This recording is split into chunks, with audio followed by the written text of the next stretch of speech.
Wasallam, dengan harapan ilmu tersebut senantiasa bisa menyelamatkan kita dari api neraka Allah. Ilmu tersebut bisa membatal Islam. Kita panjatkan salawat serta salam kepada Nabi besar kita, Nabi Muhammad alaihi salatu wassalam, manusia yang paling tinggi derajatnya, manusia yang paling mulia akhlaknya, manusia yang paling indah kisah hidupnya. Tidak ada satupun manusia di dunia ini yang kisah hidupnya diriwayatkan secara mendetail kecuali Rasulullah alaihi salatu wassalam. Manusia yang Allah subhanahu wa ta'ala jadikan mencintainya sebagai ibadah, mengikutinya sebagai ciri atau tanda kecintaan kita kepada Allah subhanahu wa ta'ala. Ketika kita mencintai Rasulullah alaihi salatu wassalam, pada hakikatnya kita sedang beribadah kepada Allah. Ketika kita mengikuti sunnah Rasulullah sallallahu alaihi wasallam, itu merupakan bukti bahwa kita mencintai Allah subhanahu wa ta'ala.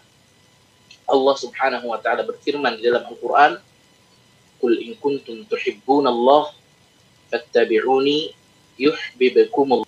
Mengaku bahwasanya kalian benar-benar mencintai Allah, maka buktikanlah kecintaan tersebut dengan mengikuti Rasulullah. Fattabi'uni, maka ikutilah aku, ikutilah Rasulullah Nabi Muhammad alaihi salatu wassalam. Yuhibbukumullah. Ketika kita semua mampu atau bisa merealisasikan hal tersebut, yakni ittiba', mengikuti sunnah Rasulullah sallallahu alaihi wasallam, akan balik mencintai kita. Yuhibbukumullah. Allah akan mencintai kalian. Tidak peduli ikhwatul Islam dengan celaan dan makian orang-orang kepada Rasulullah, kita tetap mencintai Rasulullah alaihi salatu wassalam. Karena pada hakikatnya orang-orang yang mencela Rasulullah, orang-orang yang menghina Rasulullah, ibarat orang yang meludah ke langit, atau orang yang ingin menghancurkan sebuah gunung dengan ditanduk dengan kepalanya. Ketika ia meludah ke langit, langit tidak akan terkotori oleh ludahnya. Dan ketika ia mencoba untuk menghancurkan gunung dengan menabraknya, gunung tersebut tidak bergetar sama sekali. Yang dikotori dengan ludahnya adalah diri Islam. Ikhwatul Islam, azani Allah wa iyyakum. Sebagaimana yang antum ketahui, dan sebagaimana adalah kunci mendapat atau meraih, dan merupakan satu kata yang simple. Ya. Kebahagiaan adalah satu kata yang simple, sederhana. Namun kata yang sederhana ini, subhanallah, kita lihat seluruh apa yang ada pada diri mereka, mengorbankan seluruh apa yang ada yang mereka miliki, tujuannya untuk meraih kata yang simple ini. Tujuannya untuk merealisasikan kata yang sederhana ini. Kita lihat ada beberapa orang yang banting tulang, jungkir balik pikiran orang. Tafsiran manusia mengenai kebahagiaan berbeda-beda. Ada yang meyakini bahwasanya kebahagiaan itu dinilai dengan harta semata. Ada yang menilai bahwasanya kebahagiaan itu hanya akan dirasakan oleh manusia. Dan ada juga yang mengira bahwasanya dia hanya akan. Standar kebahagiaan manusia kita lihat bermacam-macam, tidak ada yang satu. Padahal jika kita tanda kebahagiaan atau ciri kebahagiaan, tidak sedikit orang kaya yang tidak bahagia. Sebaliknya, orang yang mungkin di pandangan mata kita ke bawah, tapi subhanallah dia merasakan kebahagiaan yang luar biasa. Ada yang kita lihat anaknya banyak, tapi setiap hari dibina anak. Sebaliknya, ada yang mungkin anaknya cuma satu, kebahagiaan kepada dirinya. Ada orang istrinya banyak, 4 misalnya, karena udah gak mungkin lebih banyak lagi dari 4 ya. Tapi istrinya yang 4 tidak bisa memberikan kebahagiaan bagi dirinya. Pusing dia. Semakin banyak istri, dia malah makin stres. Sebaliknya, ada yang jomblo bahkan. Tapi dia santai, bahagia. Subhanallah. Ada orang yang mencari kebahagiaan dengan mengincar jabatan yang tinggi. Jadi calon legislatif. Kemana-mana minta kursi. Subhanallah. Di majelis-majelis kajian itu kursi banyak yang kosong. Tapi dia keliling kemana-mana hanya demi kalau dia jadi ketua lebih bahagia. Tidak cukup jadi lurah. Pengen jadi camat atau bupati. Kemudian lanjut lagi. Dia pengen jadi gubernur. Terus. Nyatanya banyak ikhwatal Islam. Kita lihat orang jabatannya tinggi. Tapi dia tidak bahagia. Stres dia. Pusing. Dihujat sana-sini. Terancam. Karena apa? Karena jabatannya yang tinggi. Sebaliknya, ada rakyat jelata. Biasa saja. Tidak dikenal oleh masyarakat. Bahkan mungkin tetangganya sendiri sampai nggak kenal siapa dirinya. Tapi dia menjadi orang yang paling bahagia. Ini membuktikan ikhwatul Islam. Kita lihat dengan mata kita. Akan tapi kebahagiaan adalah perasaan yang Allah Subhanahu wa ta'ala berikan. Dan Allah Subhanahu wa ta'ala perasaan tenang, perasaan senang yang ada di dalam hati seorang hamba, itulah hakikat kebahagiaan. Kalau jabatan yang faktanya, Qarun, hartanya berlimpah. Saking berlimpah hartanya, sampai-sampai orang zaman sekarang kalau gali hartanya Qarun. Padahal Qarunnya ada di mana, dia nemunya di mana. Ya, itu saking kayanya si Qarun. Subhanallah. Tapi apakah kekayaan tersebut membuat dia bahagia? Tidak. Justru hartanya menjadi sumber malapetaka bagi dirinya. Hartanya yang menjadi sebab musibah bagi dirinya. Kalau seandainya kebahagiaan dilihat dari jabatan, niscaya Fir'aun akan menjadi orang yang paling bahagia. Bagaimana tidak? Dia menjabat jabatan tertinggi di Mesir. Negara yang saat itu merupakan negara adidaya. Mesir zaman dahulu, ikhwatal Islam, kekuasaannya tidak mendatangkan kebahagiaan bagi dirinya. Justru kekuasaannya menjadikan sumber malapetaka bagi dirinya. Tapi kita lihat orang-orang yang berbahagia. Subhanallah, contohnya Nabi kita alaihi salatu wassalam. Nabi Muhammad sallallahu alaihi wasallam, kita lihat kehidupannya bagaimana. Dia tidak memiliki harta dunia yang banyak. Sebagaimana yang diceritakan oleh Abdullah bin Mas'ud radhiyallahu taala anhu, para sahabat melihat Rasulullah alaihi salatu wassalam tidur di atas tikar yang terbuat dari anyaman kurma. Daun pohon kurma. Para sahabat bertanya kepada Rasulullah alaihi salatu wassalam, "Ya Rasulullah, law ittakhadna laka wita'an." Wahai Rasulullah, maukah kamu untukmu? Para sahabat menawarkan diri untuk menyediakan kasur yang layak bagi Rasulullah sallallahu alaihi wasallam. Kenapa? Karena mereka sedih. Hati mereka terketuk ketika melihat Nabi mereka, orang yang paling mereka cintai, tidur di atas tikar sampai-sampai badannya penuh dengan bekas-bekas tikar tersebut. Ada bekas-bekas tikar di badan Rasulullah SAW. Namun dengar jawaban Rasulullah SAW, beliau mengatakan, "Mali walid dunya." Apa urusan maraha wa tarakaha? Kata Rasulullah, apa urusanku dengan dunia? Permisalanku dengan dunia hanyalah seperti seorang musafir yang singgah berteduh di bawah satu pohon, thumma raha wa tarakaha. Kemudian setelah ia selesaikan hajatnya di bawah pohon tersebut, dia pergi dan meninggalkannya. Rasulullah Shallallahu Alaihi Wasallam menolak kekayaan. Kehidupan mungkin barusan tadi pagi kita makan nasi. Tapi ma syabi'a alu Muhammadin sallallahu alaihi wasallam منذ قدم المدينة من طعام البر ثلاث ليال تباعا. Kata Aisyah, keluarganya Nabi Muhammad alaihissalatu wassalam, istri-istri beliau, anak-anak beliau, sejak datang ke kota Madinah, tidak kehidupan mereka di Madinah, mereka tidak pernah merasakan nikmatnya roti gandum 3 hari berturut-turut. Kurang dari itu mungkin, tapi lebih dari 3 hari tidak pernah mereka rasakan. Sementara kita, kalau kita lihat, subhanallah, kita mau makan apa gampang, apalagi di Indonesia, subhanallah. Nggak perlu keluar rumah, itu makanan datang. Pesan GoFood sekarang, ya kan? Pesan GrabFood dan lain sebagainya. Tinggal duduk di dalam rumah, makanan datang kepada kita, subhanallah. Sementara Nabi kita alaihissalatu wassalam, orang yang paling kita cintai, orang yang paling bahagia, orang yang paling mulia, dia tidak pernah merasakan nikmatnya.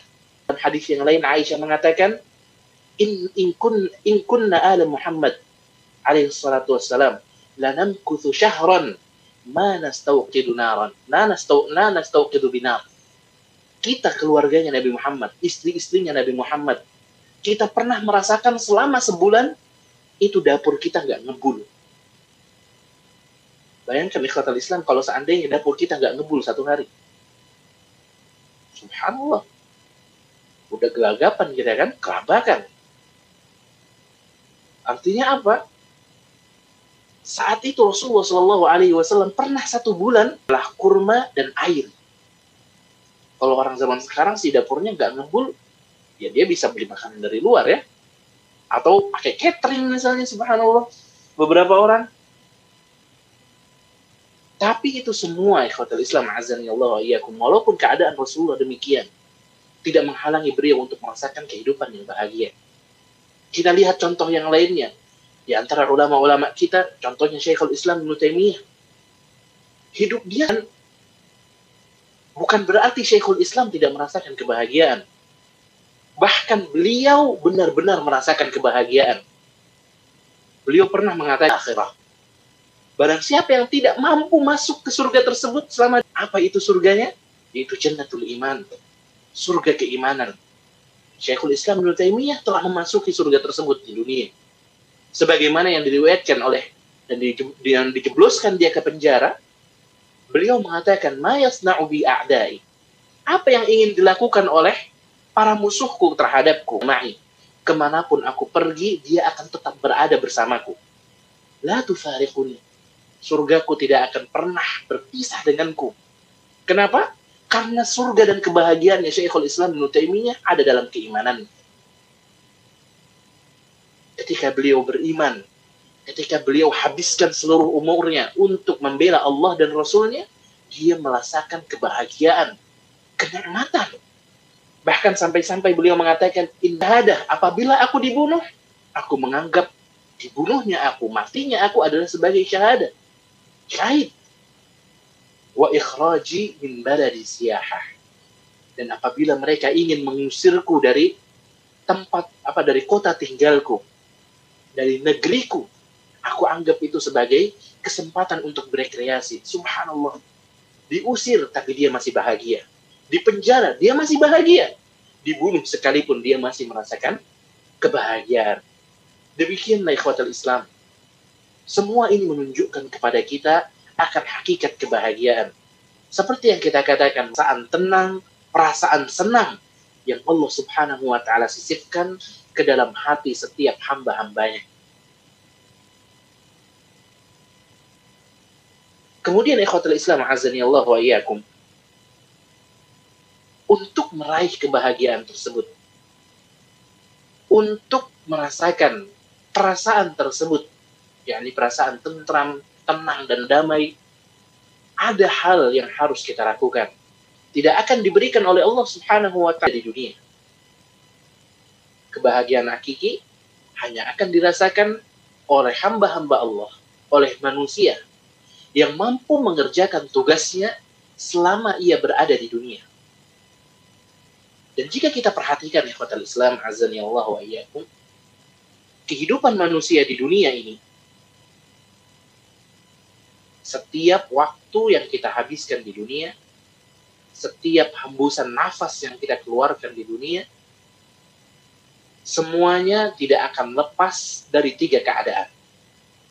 Keadaan yang pertama, keadaan ketika kita, dan keadaan yang ketiga adalah keadaan ketika kita melakukan kesalahan dan dosa. Hidup kita tidak mungkin keluar waktu tersebut, atau kita dapat musibah, atau saat itu kita sedang melakukan kesalahan atau dosa.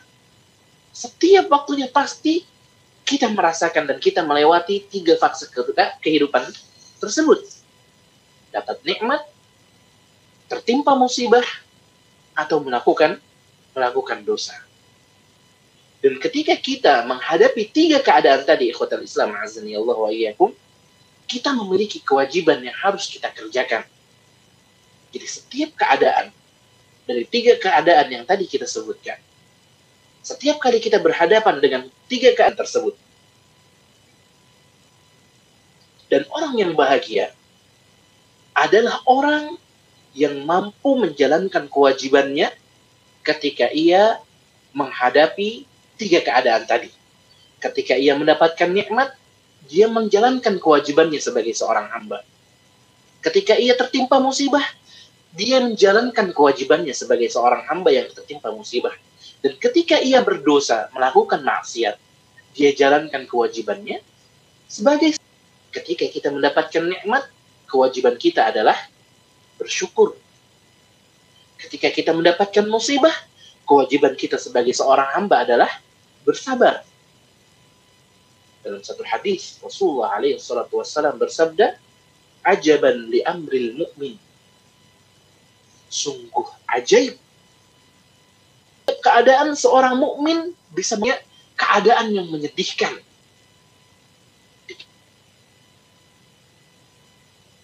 Keadaan menyedihkan sekalipun, seorang mukmin bisa mendapatkan kebaikan. Bagaimana hal itu bisa terjadi? Apabila ia mendapatkan kesenangan, ia mendapatkan kebahagiaan, mendapatkan nikmat dari Allah Subhanahu wa Ta'ala, syakar. Dan apabila ia tertimpa musibah, sesuatu madarat, dia bersabar, fakana khairan lah, dan sabar tersebut baik bagi dirinya. Setiap perkara yang menimpa seorang mukmin, baik itu perkara yang buruk atau perkara yang baik, hanya akan memberi keutamaan bagi mukmin tersebut. Karena orang yang mukmin, orang yang benar-benar beriman kepada Allah, adalah orang-orang yang mampu mengerjakan kewajiban. Jika seseorang berdosa melakukan satu adalah beristighfar dan bertaubat. Alladzina idza fa'alu fahishat, orang-orang yang dipuji merealisasikan ketakwaan mereka kepada Allah, di antara kriterianya adalah alladzina idza fa'alu fahishatan, yaitu orang-orang yang apabila mereka melakukan teringat kembali kepada Allah, fastaghfaru li dzunubihim, setelah mereka mengingat Allah, mereka beristighfar, meminta ampun kepada Allah Subhanahu wa Ta'ala. Wa may yaghfiru dzunuba illallah, dan adakah di sana Tuhan yang mampu untuk mengampuni dosa-dosa hambanya selain Allah? Tidak ada.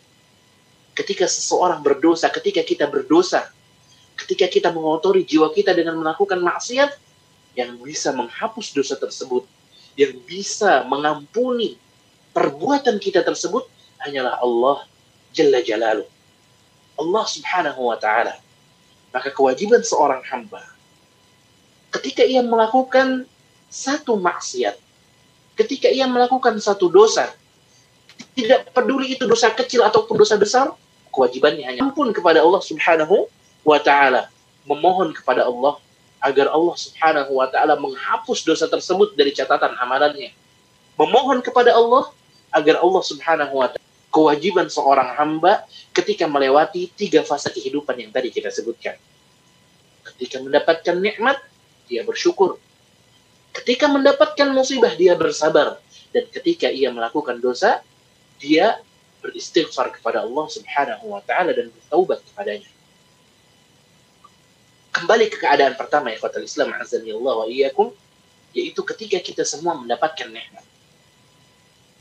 Ketika kita mendapatkan nikmat, kita katakan tadi, kewajiban kita sebagai seorang hamba adalah apa?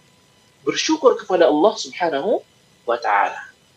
Dan syukur ikhwatal Islam, kalau kita lihat dalam tatanan bahasa Arab, syukur artinya kebanyakan sekaligus menampakkan pengakuan tersebut. Ini kalau syukur dinisbatkan kepada manusia. Tapi terkadang syukur juga dinisbatkan kepada Allah. Allah subhanahu wa ta'ala di dalam Al-Quran, Allah mengatakan, innallaha ghafurun syakur. Sesungguhnya Allah subhanahu wa ta'ala ghafur. Banyak memberi pengampunan. Banyak memberi maghfirah. Sekaligus syakur. Apa itu syakur?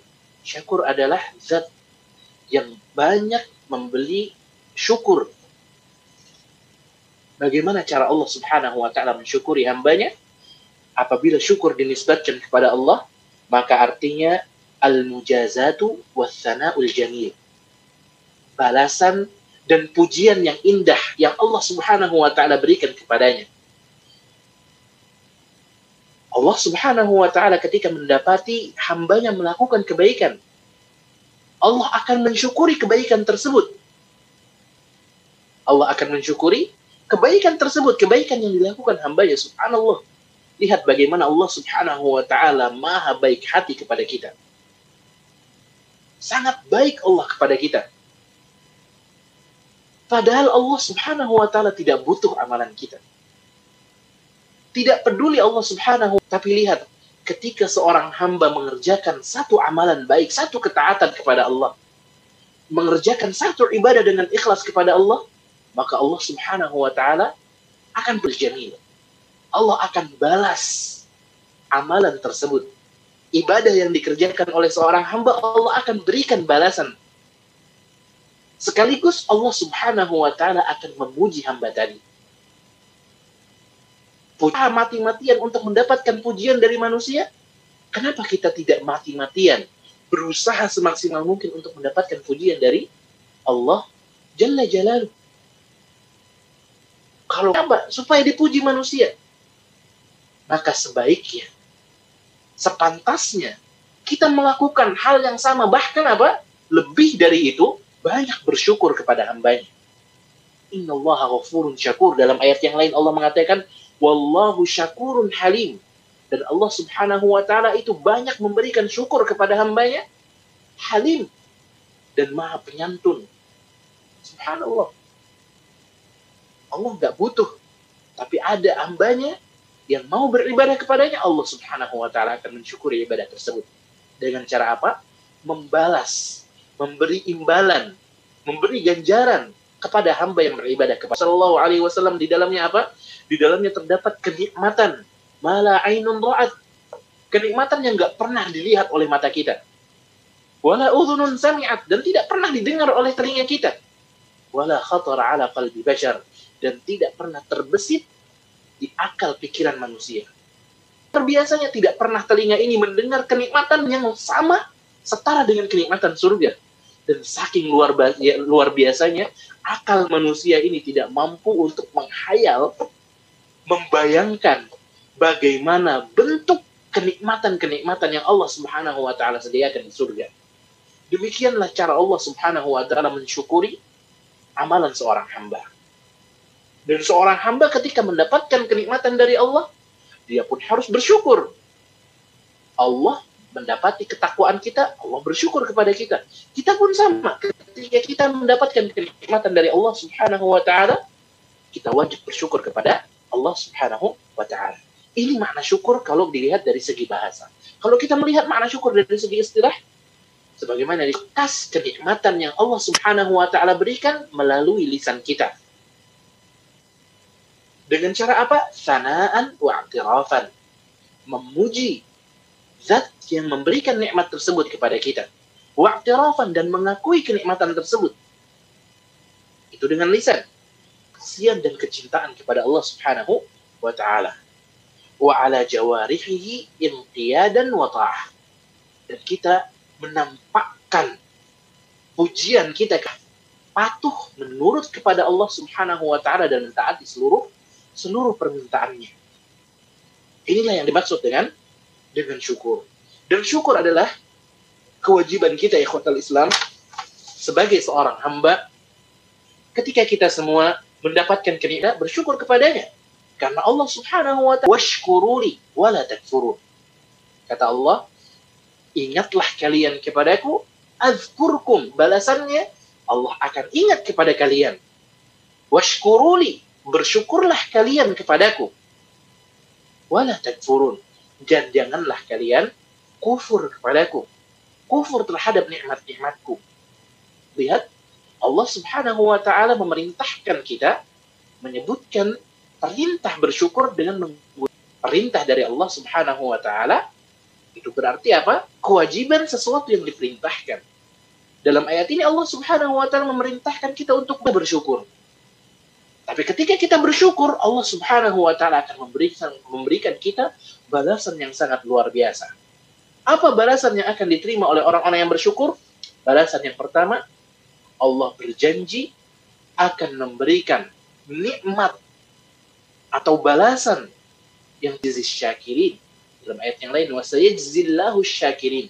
Dan Allah Subhanahu wa ta'ala akan memberikan balasan yang setimpal atau bahkan lebih. Yang bersyukur adalah teraman dari azab Allah. Ketika kita bersyukur, kita akan diamankan oleh Allah Subhanahu wa ta'ala dari azab dan malapetakannya. Allah Subhanahu wa ta'ala berfirman, "Ma yaf'alullahu bi'adzabikum in syakartum wa amantum." Allah Subhanahu wa ta'ala tidak akan mengazab kalian.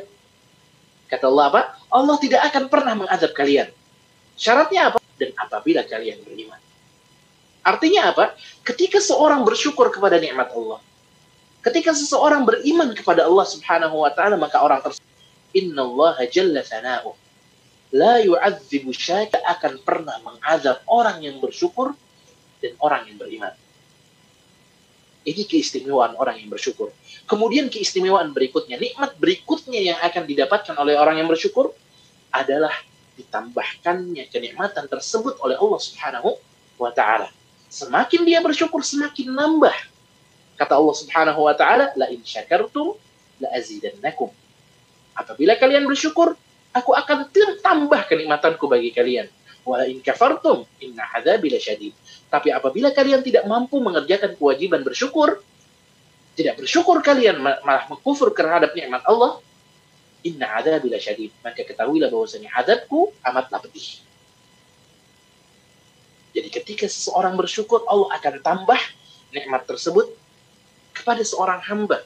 Makanya beberapa salaf, diriwayatkan dari beberapa salaf, bahwasanya mereka mengatakan, inna ni'mah wahsyiyah. Sesungguhnya ikatlah hewan tersebut dengan syukur. Ketika kita memburu satu hewan, sudah dapat nih hewan, maka untuk menjaga hewan tersebut ada bersama kita dengan cara apa? Dengan cara diikat supaya hewan tadi gak kabur. Sama dengan nikmat. Nikmat itu ibarat hewan yang tadi kita buru. Bisa kita dapatkan, tapi untuk memastikan hewan ini tidak pergi kenikmatan kita, kita dikasih 1 juta, bersyukur kepada Allah, ditambah sama Allah. Punya anak 1, bersyukur. Ditanya ya, gitu ah. Subhanallah. Bisa jadi. Tapi yang jelas kenikmatan tersebut akan Allah Subhanahu wa ta'ala tambahkan bagi dirinya. Kemudian ikhwatal Islam, keistimewaan berikutnya yang ada kepada orang tadi. Ini adalah nikmat terbesar yang akan didapatkan oleh orang-orang yang bersyukur kepada Allah. Allah Subhanahu wa ta'ala berfirman di dalam Al-Quran, in takfuru fa innallaha ghaniyyun, bahwasanya Allah Subhanahu wa ta'ala ghaniyyun ankum. Allah itu gak butuh sama kalian. Wala yarda li'ibadihi al-kufr. Allah gak butuh sama kalian, tapi Allah Subhanahu wa ta'ala juga tidak meridai kekufuran yang dilakukan oleh hambanya. Wa in tashkuru yardahu lakum. Dan apabila kalian bersyukur kepada Allah, yardahu lakum, Allah akan ridho kepada kalian. Allah Ta'ala kepada dirinya. Namun perlu diperhatikan ikhwatul Islam, ternyata bersyukur tidak hanya sebatas syukur dengan lisan, dan tidak pula sebatas syukur dengan hati, dan tidak juga sebatas syukur dengan anggota badan. Karena syukur adalah amalan yang berdiri di atas 3 rukun, sebagaimana yang dikatakan oleh Imam Ibnu Qayyim rahimahullah. Syukur itu adalah amalan yang berdiri di atas 3 rukun. Rukun yang pertama adalah syukur dengan lisan. wa ta'ala. Minimalnya dengan mengucapkan alhamdulillah. Segala puji bagi Allah. Di antara cara kita bersyukur dengan lisan kita adalah dengan menceritakan kenikmatan tersebut. Sebagaimana yang dikatakan oleh Allah Subhanahu wa taala di dalam Al-Qur'an, Allah mengatakan wa amma bi ni'mati rabbika fahaddits. Tersebut. Wah, kalau gitu berarti kita harus pamer kenikmatan. Oh, bukan begitu. Maksudnya bukan pamer kenikmatan. Menceritakan nikmat Allah berbeda dengan pamer-pamer kenikmatan dengan tujuan untuk menyombongkan. Tidak. Kita menceritakan nikmat Allah tujuannya apa? Tujuannya untuk menyadarkan diri ini dan menyadarkan orang-orang yang ada di sekitar kita bahwasanya kenikmatan tersebut kita dapatkan hanya dari Allah Subhanahu wa taala. Sementara orang yang menyombongkan suatu kenikmatan, biasanya dia tidak akan menisbatkan nikmat tersebut kepada Allah. Kalaupun dinisbatkan kepada Allah, itu cuma hanya sebatas pemanis saja. Jadi yang membedakan antara at-tahdits bin ni'am, menceritakan nikmat dengan menyombongkan nikmat, adalah tujuan utama. Yang satu mendapatkan pahala, yang satu malah akan mendapatkan menghasilkan dosa. Bedanya, orang yang menceritakan nikmat Allah, tujuannya untuk mengagungkan Allah, sementara orang yang menyombongkan kenikmatannya, tujuannya adalah untuk mengagungkan dirinya, dan ini adalah perbuatan yang tercela. Ini rukun syukur yang pertama, bersyukur dengan lisan. Kemudian kewajiban yang berikutnya, rukun berikutnya. Syukur itu selain dengan lisan juga harus dilakukan dengan hati. Dengan cara apa? Dengan cara meyakini di dalam hati kita bahwasanya kenikmatan tersebut tidak datang kepada kita melainkan dari Allah Subhanahu wa taala. Jadi kita yakin bahwasanya kenikmatan ini yang ngasih adalah Allah. Nikmat yang kita rasakan ini adalah pemberian Allah. Kita tanamkan hal tersebut di dalam hati kita. Dan hal tersebut harus dibarengi dengan apa? Dengan rasa cinta dan pengagungan kita kepada Allah Subhanahu wa taala. Ini rukun dengan apa ini? Rukun syukur atau syukur dengan hati. Kemudian yang berikutnya adalah syukur dengan anggota tubuh. Dengan cara apa? Dengan memanfaatkan setiap nikmat yang kita rasakan, yang kita dapatkan dari Allah Subhanahu wa taala. Jadi rukun syukur yang ketiga adalah memanfaatkan setiap kenikmatan yang Allah berikan untuk mengerjakan amalan yang dicintai oleh Allah Subhanahu wa taala. Kita dikasih Allah nikmat mobil misalnya. Kita manfaatkan mobil tersebut untuk mengerjakan amalan yang dicintai Allah. Contohnya mengantar teman kita yang sakit ke rumah sakit misalnya. Asik kajian misalnya. Atau untuk mengerjakan amalan-amalan yang dicintai oleh Allah. Inilah rukun bersyukur. Seseorang tidak dikatakan sebagai orang yang benar-benar bersyukur sampai ia melakukan 3 hal ini. Bersyukur dengan lisan, bersyukur dengan hati, bersyukur dengan cara memanfaatkan setiap kenikmatan yang Allah berikan untuk mengerjakan amalan-amalan yang dicintai oleh Allah Subhanahu wa taala. Ini kewajiban syukur. Keadaan yang kedua, ketika kita mendapatkan musibah, kewajibannya tadi apa? Bersabar. Ketika kita dapat musibah, kewajiban kita sebagai seorang hamba adalah bersabar. Dan sabar ikhwatal Islam, a'azzanillah wa iyyakum, artinya menahan. Dalam bahasa yang dimaksud oleh syariat dengan bersabar adalah apa? Sebagaimana dikatakan oleh Imam Ibnu Qayyim, menahan diri kita dari tetapkan bagi diri kita. Wa habsul lisani 'anis syakwa, menahan lisan kita dari mengucapkan umpatan-umpatan atau keluhan-keluhan yang hanya akan mendatangkan apa? Kemurkaan Allah Subhanahu wa taala. Dan habsul jawarih an latmil khudud wa syaqqil juyub. Dan contohnya apa? Menampar-nampar pipi, apalagi semua piring dirah. Seperti yang dilakukan oleh orang-orang Syiah, misalnya. Di setiap Idul Ghadir, mereka merayakan kematian Husain. Menurut mereka ini musibah. Tapi dengan cara apa mereka merayakan musibah tersebut? Ditampar-tampar pipinya. Melukai diri sendiri, ini bukanlah kesabaran. Allah Ta'ala tetapkan dan menahan anggota tubuh kita yang lain untuk mengerjakan amalan-amalan yang dimurkai oleh Allah Subhanahu wa Ta'ala. Inilah hakikat sabar. Ketika kita sudah mengerjakan kewajiban sabar ini, ikhwatal Islam azani Allah wa iyyakum, Allah Subhanahu wa taala akan memberikan ganjaran yang luar biasa. Di antaranya orang yang bersabar, mereka akan mendapatkan sholawat syai'in minal khaufi wal ju'i wa naqsin minal amwali wal akan menguji kalian. Bi syai'in minal khauf, dengan apa? Dengan rasa takut. Wal ju', rasa lapar. Wa naqsin minal amwali wal anfusi wat thamarat, kekurangan harta, jiwa dan buah-buahan. Kekurangan rezeki. Allah akan uji kita dengan hal tersebut selama kita berada di dunia. Sekaya-kayanya orang, dia pasti pernah merasakan takut. Sekaya-kayanya orang, dia mungkin pernah merasakan lapar. Karena mungkin makanannya belum, pasangannya, anaknya, orang tuanya. Semua itu akan menghampiri manusia. Tapi kata Allah apa? Wabashshirus sabirin. Akan tapi ketika musibah itu melanda, mereka tertimpa musibah. Oh, ini semua adalah milik Allah. Wa inna ilaihi raji'un. Dan kita akan kembali kepada Allah Subhanahu wa ta'ala. Dari Tuhan mereka dan rahmat. Subhanallah, Allah bersalawat sama kita. Bukannya salawat itu kita berikan kepada Nabi. Tapi kenapa Allah bersalawat? Apa yang dimaksud dengan salawat? Indal mala'il a'la. Yang dimaksud dengan salawat Allah kepada hambanya adalah pujian yang Allah Subhanahu wa ta'ala berikan kepada hamba tersebut. Di mana? Di hadapan makhluk-makhluk yang ada di sisi Allah. Siapa makhluk yang ada di sisi Allah? Para malaikat, para nabi, para rasul. Dipuji hamba tersebut yang bersabar kepada Allah di hadapan makhluk-makhluk yang luar biasa ini. Subhanallah. Kita subhanallah jamaah, kita dipuji sama Pak RT aja kita udah senangnya luar biasa gitu kan. Kita menang gitu, dapat penghargaan dari Pak RT, warga teladan. Karena apa? Paling rajin kerja bakti. Senang kita. Apalagi kalau kita dipuji sama Allah Jalla Jalaluh.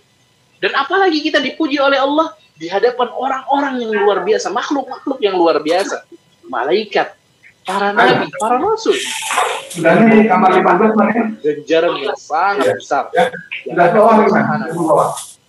Karena berikan bagi orang-orang yang bersabar. Ini balasan baru satu. Ada balasan yang lain. Wa ta'ala di dalam Al-Quran, Allah berfirman, innama yuwaffas sabiruna ajrahum bighairi hisab. Sesungguhnya kata Allah, Allah Subhanahu wa ta'ala akan memberikan pahala bagi orang-orang yang bersabar tanpa batas. Kenapa kok pahalanya tanpa batas? Karena memang sabar ini ikhwatul Islam bilang apa? Sudah habis kesabaran orang sabar. Orang yang bilang kesabarannya habis berarti saat itu dia sudah tidak sabar. Sallallahu alaihi wasallam ketika beliau mengatakan bahwasanya di penghujung usia dunia atau di penghujung umur dunia ini kata Rasulullah, innaha satakunu asarah. Kelak di akhir masa ketika dunia ini mendekati akhirnya, satakunu asarah, akan terdapat para pemimpin-pemimpin yang mementingkan diri mereka dari sampai kalian bertemu denganku di atas telagaku. Kapan itu? Atau dalam kata lain, kita harus bersabar sampai kita apa? Sampai kita mati. Inilah satu-satunya batas kesabaran. Karena sabar adalah amalan yang tidak terbatas. Maka Allah Subhanahu wa ta'ala pun musibah semakin Allah berikan apa? Berikan balasan dan ganjaran. Keistimewaan berikutnya ikhwatul Islam yang akan didapatkan oleh orang-orang yang bersabar. Dalam satu hadis, Rasulullah alaihi salatu wassalam bersabda, "Ma min muslim tusibuhu musibah, fayaqulu ma amarahu Allah." Tidaklah seorang muslim, kata Rasulullah, tusibuhu musibah, dia ditimpa satu musibah, fayaqulu ma amarahu Allah. Kemudian setelah ia tertimpa musibah, dia mengatakan atau mengucapkan apa yang diwajibkan oleh Allah Subhanahu wa ta'ala, apa yang diperintahkan. Wa inna ilaihi raji'un. Sesungguhnya kita ini semua milik Allah dan kita semua akan kembali kepadanya. Ketika orang dapat musibah, mengucapkan hal tersebut, apa ganjarannya? Kata Rasulullah, wa khluf fi khairan minha. Ya Allah, berikanlah aku balasan, berikanlah aku pahala atas musibah yang menimpaku, wa khluf fi khairan minha, dan berikanlah aku ganti yang lebih baik daripada hal tersebut. Daripada musibah atau hal yang luput dari diriku. Kata Rasulullah, apabila seseorang tertimpa musibah, lantas kemudian dia mengucapkan doa tadi, Inna lillahi wa inna ilaihi raji'un, Allahumma ajurni fi musibati wa akhluf li khairan minha. Kalau orang sudah mengucapkan doa ini, balasannya, illa akhlafallahu lahu khairan minha. Kecuali Allah subhanahu wa ta'ala, pasti Allah akan memberikan ganti bagi dirinya yang lebih baik lagi. Jadi ketika kita tertimpa musibah, apapun musibahnya, sendal putus sekalipun, kita mengatakan inna lillahi wa inna ilaihi raji'un, Allahumma ajurni fi musibati wa akhluf li khairan minha. Dan ketika kita mengucapkan hal tersebut, Allah subhanahu wa ta'ala pasti akan mengganti kita dengan kenikmatan yang jauh lebih baik bagi diri kita. Namun yang perlu diperhatikan, ikhwatal Islam azani Allah wa iyyakum, sama halnya dengan bersyukur. Bersabar juga amalan yang harus berdiri di atas 3 rukun. Kalau syukur tadi punya 3 rukun, sabar juga punya 3 rukun. Jadi sabar itu harus berdiri di atas 3 rukun. Seorang tidak dikatakan bersabar sampai ia merealisasikan ketiga rukun ini. Apa rukun tersebut? Yang pertama, hati kita. Dengan cara bagaimana? Dengan cara tidak membenci ketetapan dan takdir yang Allah subhanahu wa ta'ala tetapkan bagi kita. Allah subhanahu wa ta'ala tetapkan atas kita. Kita tahan hati kita itu. Bersabar dengan hati. Ini cara kita apa? Bersabar dengan hati. Kemudian cara yang kedua, atau rukun yang kedua, adalah bersabar dengan lisan. Yaitu dengan cara apa? Dengan cara tadi, menjaga lisan kita untuk tidak mengucapkan ucapan-ucapan yang akan mendatangkan kemurkaan Allah. Tidak memaki-maki. Ya, tidak memaki-maki, tidak mengumpat. Apalagi sampai mencela Allah, waliyadzubillah, sampai menyalahkan Allah. Kadang orang dapat musibah, dia ngomong, dia berucap, ya Allah, kenapa harus saya yang didapat? Apa yang ditimpa musibah seperti ini? Subhanallah. Menyalahkan Allah. Nggak boleh, ikhwatul Islam. Sebagai seorang hamba, kita harus menjaga lisan kita untuk tidak mengumpat, untuk tidak mengucapkan satu patah kata pun yang akan mendatangkan kemurkaan Allah subhanahu wa ta'ala. Kemudian, rukun yang ketiga adalah bersabar dengan anggota tubuh yang lain. Dengan cara apa? Menahan tangan kita untuk tidak menyakiti diri, menahan kaki kita untuk tidak menyakiti diri kita, atau tidak melakukan perkara-perkara yang akan mendatangkan kemurkaan Allah subhanahu wa ta'ala. Ketika kita sudah mengerjakan dan kita akan mendapatkan balasan sebagaimana yang tadi kita sebutkan. Keadaan berikutnya, keadaan yang ketiga, yaitu ketika kita melakukan dosa. Namanya manusia, ikhwatul Islam. Kita ini semua punya tabiat melakukan kesalahan. Wajar. Kata Rasulullah SAW, kullu bani Adam khata'. Semua anak Adam itu pasti pernah melakukan kesalahan. Siapapun dia pasti pernah melakukan kesalahan. Rasulullah SAW pernah melakukan kesalahan. Cuman bedanya, ketika Rasulullah SAW melakukan kesalahan, langsung datang teguran dari Allah Subhanahu. Sementara manusia yang lain, ketika dia berdosa, mungkin tidak ada yang menegur dirinya. Yang harus mengkoreksi dirinya pertama kali adalah diri manusia itu sendiri. Kemudian untuk menghapus dosanya, dia harus bertaubat dan beristighfar. Kullu bani Adam khata'. Semua anak Adam itu bersalah. Pasti pernah melakukan kesalahan. Wa khairul khata'in at-tawwabun. Tapi orang yang sebaik-baiknya orang yang bersalah adalah orang yang bertaubat kepada Allah. Orang yang berusaha untuk menghapus kesalahannya tadi. Oleh karena itu, ikhwatal Islam, ketika kita melakukan kesalahan yang tadi juga sudah kita sebutkan, walladzina idza fa'alu fahishatan aw zalamu anfusahum dzakarullaha fastaghfaru lidzunubihim. Orang-orang yang terpuji, orang-orang yang beriman, orang-orang yang benar-benar merealisasikan ketakwaan dan ketaatan kepada yang keji. Dzakarullah, mereka akan langsung mengingat Allah Subhanahu wa ta'ala. Fastaghfaru lidzunubihim. Setelah mereka mengingat Allah, mereka akan apa? Beristighfar. Inilah kewajiban seseorang yang tahan kepada Allah Subhanahu melakukan kesalahan dengan mengerjakan kemaksiatan kepada Allah Subhanahu wa ta'ala. Dia harus apa? Dia harus beristighfar, meminta ampun kepada Allah Subhanahu wa ta'ala. Ketika kita beristighfar, meminta ampun kepada Allah, kan nikmat yang terus-menerus, nikmat yang tidak terputus. Kata Allah Subhanahu wa taala, wa anistaghfiru rabbakum innahu wa anistaghfiru rabbakum thumma tubu ilaihi yumatti'kum mata'an hasanan ila ajalin musamma. Kata Allah, dan beristighfarlah kalian mata'an hasanan. Maka Allah Subhanahu wa taala akan memberikan kalian nikmat yang baik, kenikmatan yang baik ila ajalin musamma, yang tidak terputus. Semakin kita beristighfar, semakin banyak kita beristighfar, kita akan mendapatkan nikmat dari Allah Subhanahu wa taala. Dan Subhanahu wa taala menceritakan tentang kisah Nabi Nuh alaihissalam. Faqultu astaghfiru rabbakum innahu kana ghaffara.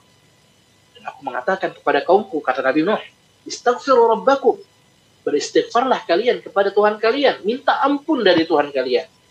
Innahu kana ghaffara. Sesungguhnya Allah Subhanahu wa taala adalah Tuhan yang maha memberikan ampunan. Ketika seseorang minta ampun, beristighfar kepada Allah, apa yang akan Allah berikan kepada dirinya? Kata Nabi Nuh, yursilis samaa alaikum midwara. Akan dihujani oleh Allah Subhanahu wa taala dengan rezeki yang turun dari langit. Wa yumdidukum bi amwalin wa banina wa yaj'al lakum jannatin wa yaj'al lakum anhara. Dan Allah Subhanahu wa taala akan memberikan kalian nikmat berupa harta, anak. Allah akan kalian surga dan taman-taman serta apa? Anhar, serta sungai-sungai yang mengalir. Intinya semua ke Allah. Makanya diceritakan bahwasanya yang pernah Imam Al-Hasan Al-Basri didatangi oleh seseorang, dia mengeluhkan hujan yang tidak turun-turun. Dia minta kepada Imam Al-Hasan Al-Basri jalan keluar, bagaimana caranya supaya dia apa? Imam yang datang mengeluhkan kemiskinannya. Dia nggak punya banyak harta. Lagi-lagi Al-Imam Al-Hasan Al-Basri memerintahkannya untuk apa? Untuk beristighfar. Datang orang ketiga, dia bilang untuk beristighfar. Beliau berdalil dengan ayat atau ucapan Nabi Nuh yang disebutkan oleh Allah Subhanahu wa taala dalam firman-Nya tadi. Seorang beristighfar, Allah akan hujani orang tersebut dengan nikmat yang datang dari langit. Allah akan turunkan hujan. Ketika orang beristighfar, Allah akan memberikan rezeki berupa harta dan keturunan. Makanya apa? Berbeda-beda itu masalahnya. Tapi jalan keluarnya satu, yaitu apa? Beristighfar kepada Allah Subhanahu wa taala. Karena mungkin saja kita ini seret rezeki. Nggak dapat rezeki yang kita inginkan gara-gara apa? Gara-gara dosa yang kita kerjakan. Maka untuk memperlancar rezeki tersebut, kita harus apa? Banyak-banyak beristighfar. Kemudian seorang yang beristighfar, ikhwatul Islam, azanillahu wa iyyakum, dia akan diberi. Sesungguhnya seorang mukmin apabila ia melakukan dosa, nuktatun saudaun fi qalbihi, akan ditaruh satu titik hitam di dalam hatinya. Akan hamba tersebut melepas atau meninggalkan dosa tadi dan beristighfar kepada Allah, suqila qalbuh, maka tadi noda hitam tadi akan dibersihkan di dalam hatinya. Fadzalika ar-ran alladzi dzakarahu Allah fi kitabih. Itulah yang dimaksud dengan ar-ran yang Allah Subhanahu wa taala sebutkan di dalam kitabnya, yaitu dalam firman-Nya, kalla bal rana ala qulubihim ma kanu yaksibun. Sekali-kali tidak, akan tapi di dalam hati mereka terdapat ran. Apa itu ran? Yaitu noda hitam yang ada di dalam hati seorang hamba lantaran dia mengerjakan satu dosa dan kesalahan. Semakin banyak dosanya, semakin hitam hatinya. Dan untuk hati kita. Kemudian ikhwatul Islam, azani Allah wa iyyakum, seorang yang meminta ampun, beristighfar kepada Allah, pastinya dia akan mendapatkan ampunan dari Allah subhanahu wa ta'ala. Kata Allah, wa inni la ghaffar. Sesungguhnya aku maha pengampun, mampu memberikan ampunan, pasti akan memberikan ampunan dan beramalkan amalan-amalan saleh. Kemudian ia mengikuti hidayah yang Allah Subhanahu wa taala berikan kepadanya. Dalam hadis Rasulullah alaihi salatu wasallam mengatakan, "Man qala astaghfirullahal azim alladzi la ilaha illahu al-hayyul qayyum wa atubu ilaih ghufira lahu wa in kana pun kepada Allah Subhanahu wa taala, Tuhan yang Maha Agung, alladzi la ilaha illahu, yang tiada Tuhan yang berhak disembah kecuali dirinya. Dia dapatkan ghufira lahu wa in kana farra min az-zahm. Dia akan mendapatkan ampunan dari Allah walaupun kesalahannya adalah kabur dari medan pertempuran. Kita tahu ikhwatul Islam, azani Allah wa iyyakum, di antara dosa-dosa besar yang paling besar adalah apa? Kabur, meninggalkan medan pertempuran. Tapi dosa tersebut tetap akan Allah ampuni selama apa? Selama seorang hamba beristighfar kepada Allah Subhanahu wa taala. Dan balasan terbesar yang akan diberikan oleh Allah bagi orang-orang yang beristighfar tentunya apa? Tentunya surga. Orang yang banyak beristighfar, dia akan dimasukkan oleh Allah Subhanahu wa taala ke dalam surga, sebagaimana yang ditunjukkan oleh Allah Subhanahu wa taala dalam firman-Nya ketika menjelaskan bahwasanya di antara ciri orang yang beriman, ciri orang yang bertakwa kepada Allah adalah orang yang apabila mengerjakan satu perbuatan maksiat, satu fahisyah, dzakarullaha fastaghfiru lidzunubihim, mereka akan mengingat Allah, lantas mereka langsung beristighfar kepada Allah. Allah mengatakan, wa may yaghfiru dzunuba ala ma fa'alu wa hum ya'lamun.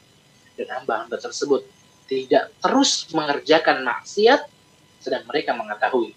Balasannya kata Allah, ulaika jazaohum, maksiat, ingat kepada Allah, lantas kemudian mereka beristighfar, balasannya maghfiratun min rabbihim wa jannah. Mereka akan mendapatkan maghfirah, ampunan dari Allah, wa jannat tajri min tahtiha al-anharu khalidina fiha. Mereka akan mendapatkan ampunan sekaligus mereka akan dimasukkan oleh Allah Subhanahu wa taala ke dalam surga, fiha, mereka akan kekal di dalamnya, wa ni'ma ajr.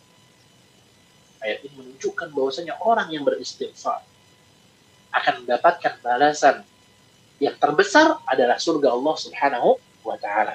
Maka berbahagialah orang-orang yang sering melantunkan istighfar, orang-orang yang banyak meminta ampun kepada Allah Subhanahu wa taala, sebagaimana yang diucapkan atau yang disabdakan oleh Rasulullah sallallahu alaihi wasallam dalam satu hadisnya, "Uba liman wajada fi sahifatihi istighfaran katsiran." Berbahagialah orang-orang yang mendapati dalam buku catatannya banyak istighfar. Berbahagialah orang yang ketika ia buka buku catatan amalnya, di situ tercatat banyak sekali catatan amalan istighfar. Berbahagialah mereka. Inilah ikhwatul Islam, azani Allah wa iyyakum. Tapi sama halnya dengan dua amalan tadi. Seorang tidak dikatakan beristighfar, tidak dikatakan bertaubat sampai ia melakukan syarat-syarat istighfar dan syarat-syarat taubat. Apa syarat-syaratnya? Syarat yang pertama, orang yang ingin menghapus dosa-dosanya harus menyesal. Jadi menyesal merupakan syarat utama dan syarat pertama bagi orang-orang yang ingin menghapus dosa-dosanya. Kata Rasulullah alaihi salatu wassalam dalam satu hadisnya, an-nadamu taubah. An-nadamu taubah merupakan rukun utama dan rukun yang paling pertama dilakukan oleh orang-orang yang ingin bertaubat dan beristighfar. Kemudian selanjutnya, orang yang ingin beristighfar dan bertaubat, dia harus meninggalkan dosa tersebut.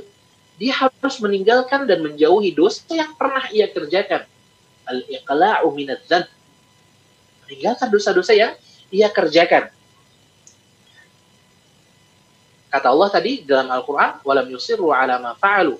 Jadi orang yang beristighfar maksiatnya. Makanya kata Al-Fudail bin Iyad, al-istighfaru bila iqla' taubatul kadzdzabin. Istighfar tanpa meninggalkan dosa itu adalah taubatnya orang-orang pendusta. Atau bahasa Indonesianya taubat sambel, ya istilah Indonesianya. Orang makan sambel kepedesan bilangnya taubat, tapi pas makan berikutnya ngambil sambel lagi. Nah ini sama dengan taubatul kadzdzabin, taubatnya orang-orang yang pendusta. Apa itu taubatnya orang-orang yang pendusta? Yaitu orang-orang yang beristighfar tapi tidak mau apa? Tidak meninggalkan dosa yang dia kerjakan. Kemudian syarat yang ketiga adalah berjanji atau berkeinginan kuat, berazam untuk tidak mengulangi kesalahan dan dosa yang sama. Ini syarat taubat yang benar atau syarat istighfar yang benar. Ini apabila apa? Dosa yang dikerjakan oleh seorang manusia itu tidak berkaitan dengan hak orang lain. Tapi kalau berkaitan dengan hak orang lain, para ulama menambahkan syarat atau rukun yang berikutnya, yang keempat, yaitu apa? Mengembalikan hak yang ia rampas atau yang ia cederai kepada orang yang memilikinya. Jadi harus mengembalikan hak tersebut kepada saudara yang berhak untuk menerimanya. Ini rukun istighfar atau rukun taubat. Seseorang ketika beristighfar, dia baru dikatakan orang yang benar-benar beristighfar. Baru dikatakan sebagai orang yang benar-benar bertaubat ketika ia sudah mengerjakan 3 hal atau 4 hal yang tadi kita sebutkan. Dan apabila ikhwatal Islam azani Allah wa iyyakum, kita sukses menjalankan kewajiban kita, baik ketika kita mendapatkan kenikmatan atau sukses mengerjakan kewajiban kita ketika kita mendapatkan musibah, dan berhasil mengerjakan kewajiban kita ketika kita melakukan dosa, maka kita akan mendapatkan kebahagiaan dari Allah Subhanahu wa Ta'ala. Makanya para ulama mengatakan, di antaranya apa? Di antaranya Al-Imam Ibnu Qayyim kan apabila ada seorang hamba, apabila mendapat nikmat dia bersyukur, mendapat musibah dia bersabar, dan ketika dia berdosa dia bersyukur ketika mendapatkan nikmat. Ini kunci yang pertama. Kemudian kunci yang kedua, bersabar ketika kita mendapat musibah. Dan kunci yang terakhir, kunci yang ketiga adalah apa? Beristighfar ketika kita melakukan dosa dan kesalahan. Waktu dan kesempatan saya kembalikan kepada moderator. Jazakumullah wa khairan. Nah, syukran kasiran wa fik jazakallah khairan atas pelajaran yang telah disampaikan oleh Ustaz pada kesempatan pagi menjelang siang yang berbahagia ini kaum muslimin dan muslimat, berkaitan tentang kunci kebahagiaan yang telah kita dengarkan tadi. Semoga menjadi tambahan ilmu yang diberkahi Allah tabaraka wa taala. Baiklah para peserta kajian Zoom pagi ini dan kita memanfaatkan waktu yang ada sekitar beberapa menit ke depan untuk sesi tanya jawab bagi kaum muslimin dan muslimat rahimani wa rahimakumullah yang memiliki pertanyaan, atau para pemirsa atau para peserta yang memiliki pertanyaan, silakan mengangkat tangan untuk bertanya langsung peserta Zoom pagi ini. Atau bagi kaum muslimin dan muslimat yang memiliki pertanyaan melalui ketikan, silakan menghubungi CO host Budi Hidayah. Baik, kaum muslimin dan muslimat rahimakumullah, kita akan coba angkat pertanyaan yang telah dikirimkan Ustaz dari petikan.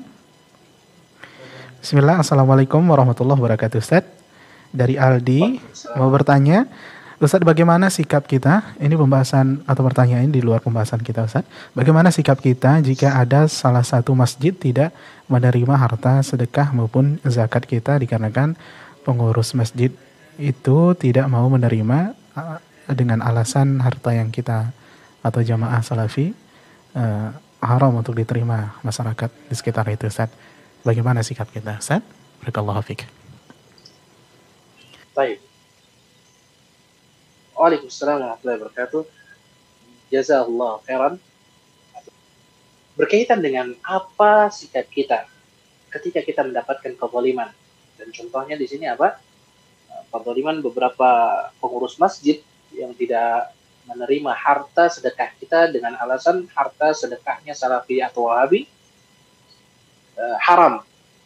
Ikhwatul Islam azani Allah wa iyyakum. Permusuhan demikian, permusuhan seperti hal ini kepada dakwah yang hak pasti akan terjadi kapanpun dan dimanapun.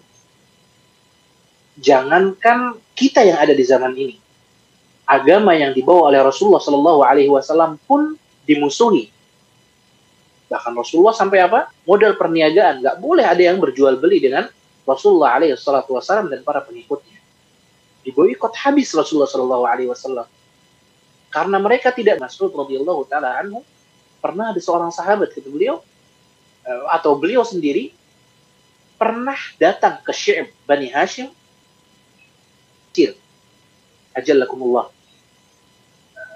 Ketika beliau buang air kecil, ternyata urin yang beliau keluarkan itu terjatuh di atas sesuatu yang keras, kata beliau. Apa? Kayak lembaran yang keras. Karena itu malam, dia nggak tahu itu apa.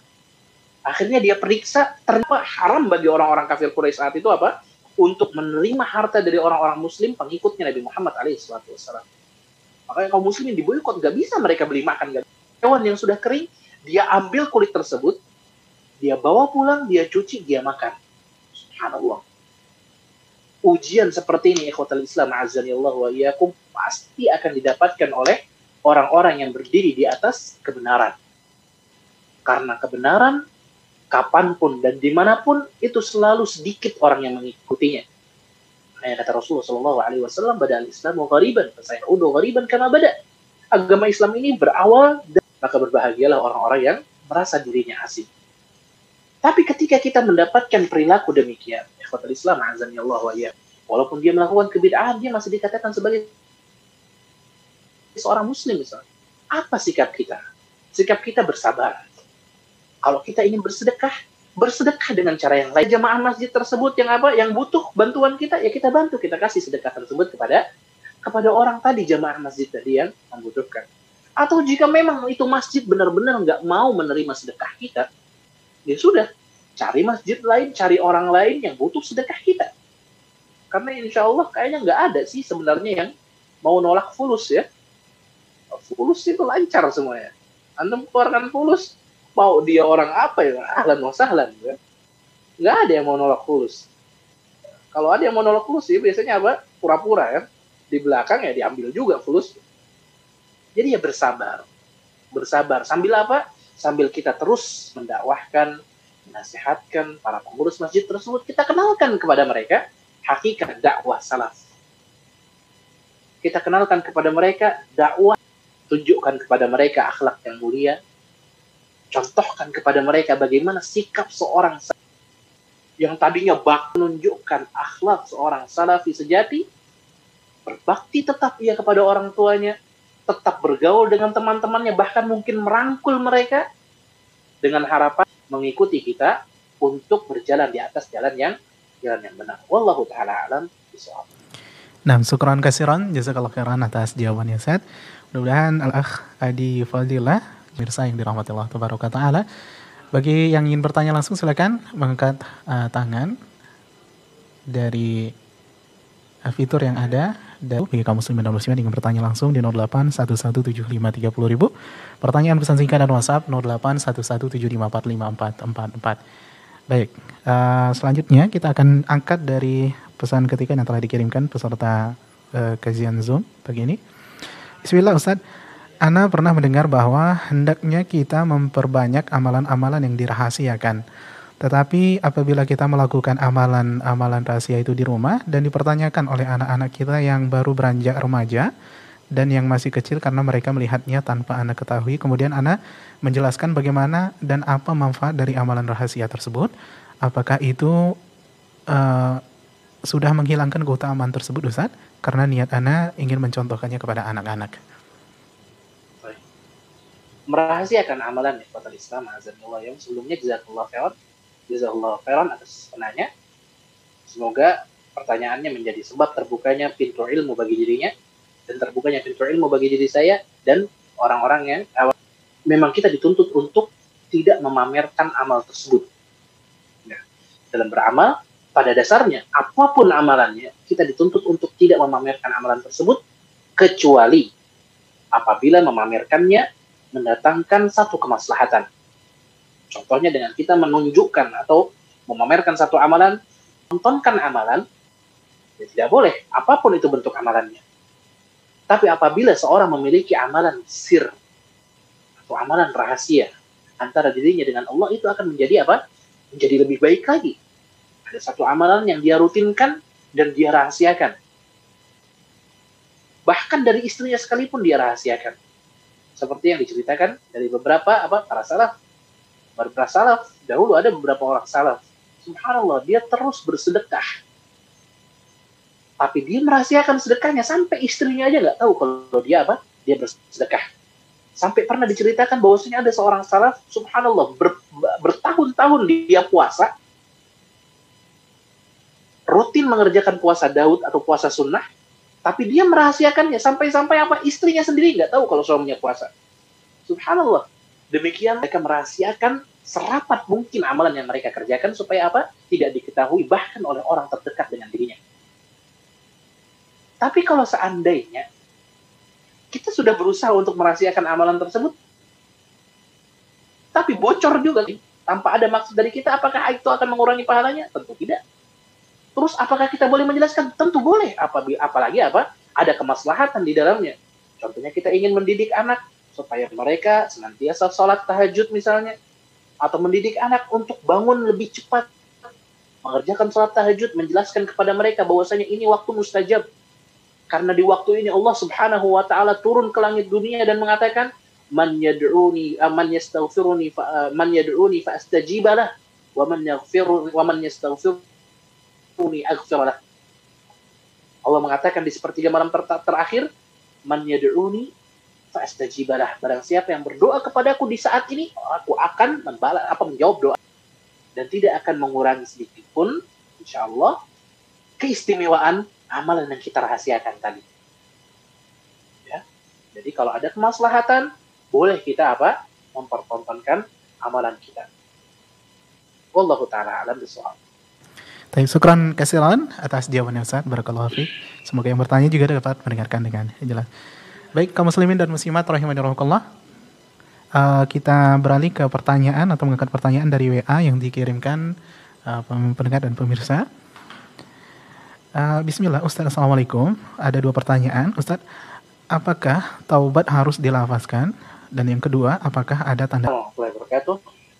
Jadi yang sudah kita jelaskan di Fathul Islam, azani Allah wa iyyakum, bahwasanya rukun bertaubat itu apa? Menyesal, meninggalkan dosa, kemudian meninggalkan dosa, kemudian syukur.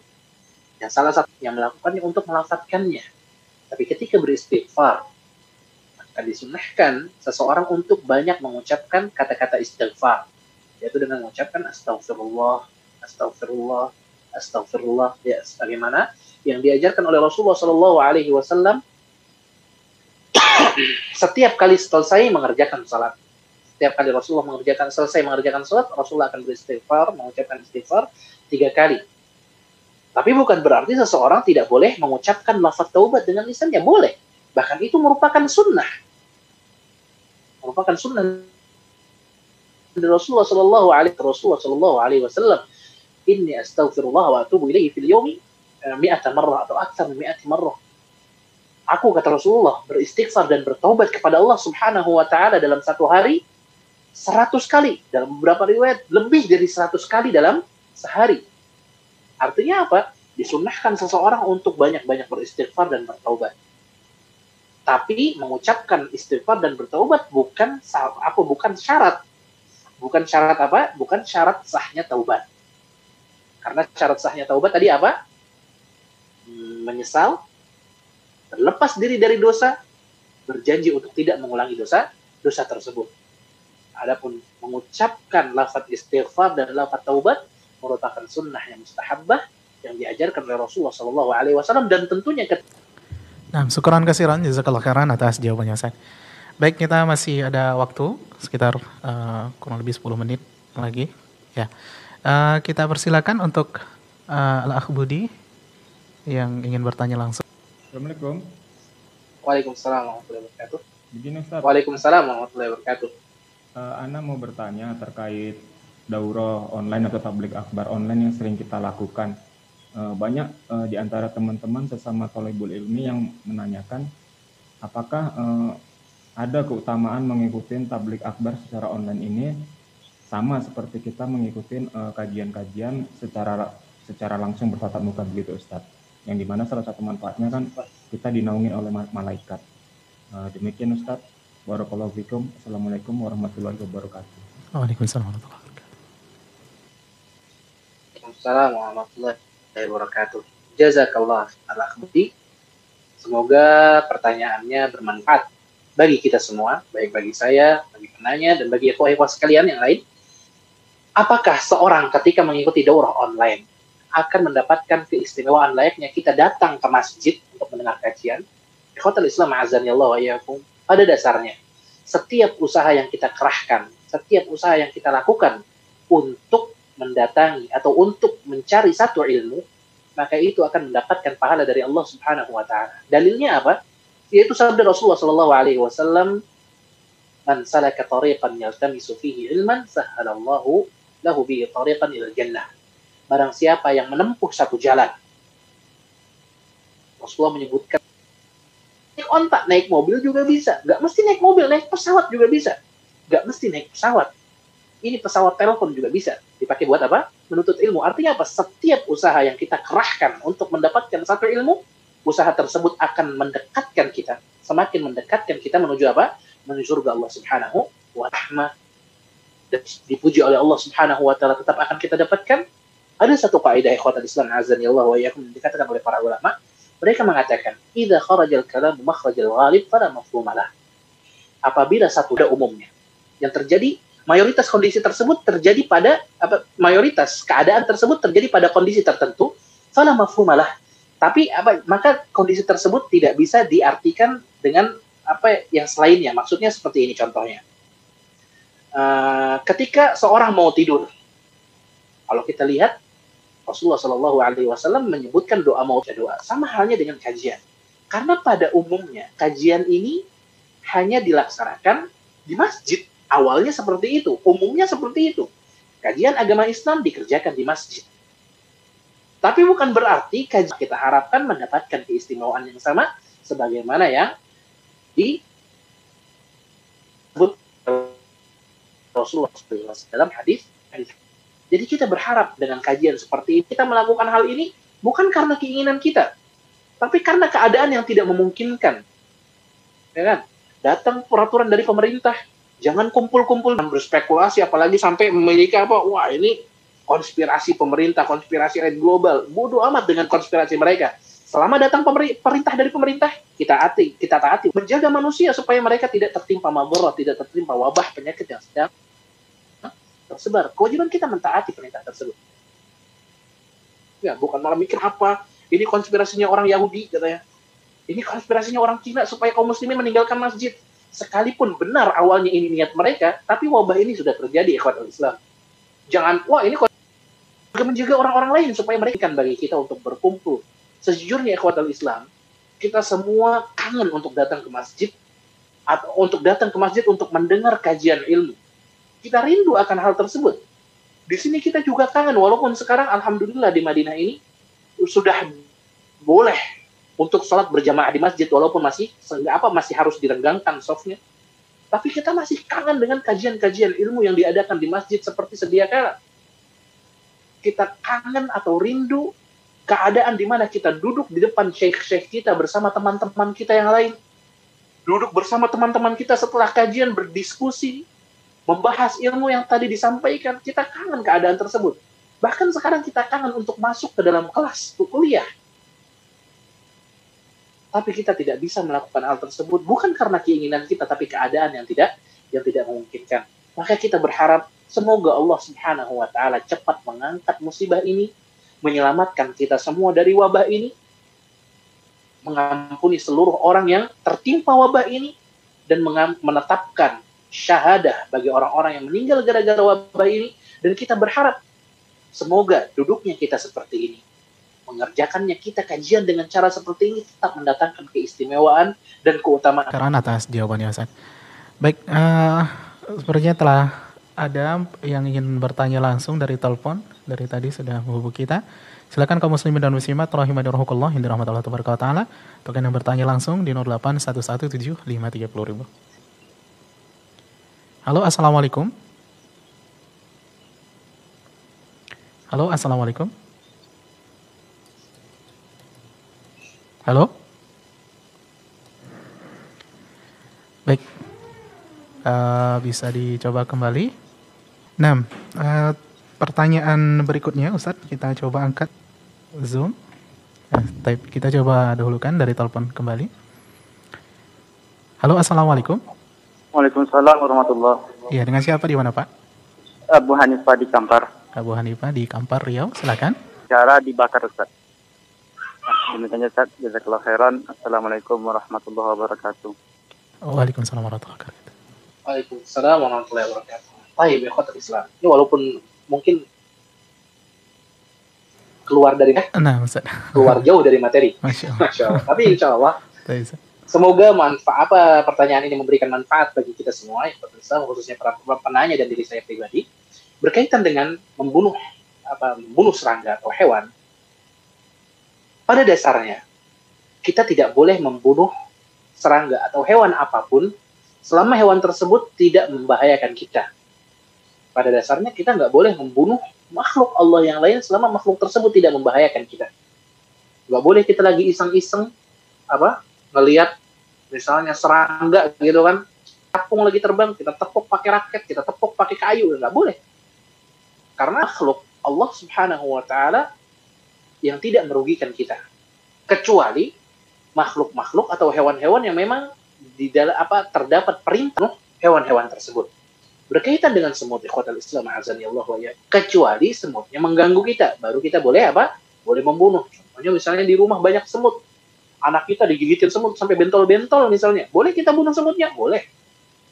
Supaya apa? Supaya tidak mengganggu kita lagi dan supaya tidak mengganggu keluarga kita. Boleh. Tapi ikhwatal Islam azanillah wa iyyakum, dalam membunuh hewan, kita pun diperintahkan untuk melakukan hal tersebut dengan cara yang baik. Kata Rasulullah Shallallahu Alaihi Wasallam, maka bunuhlah dengan cara yang baik, lakukan dengan cara yang baik.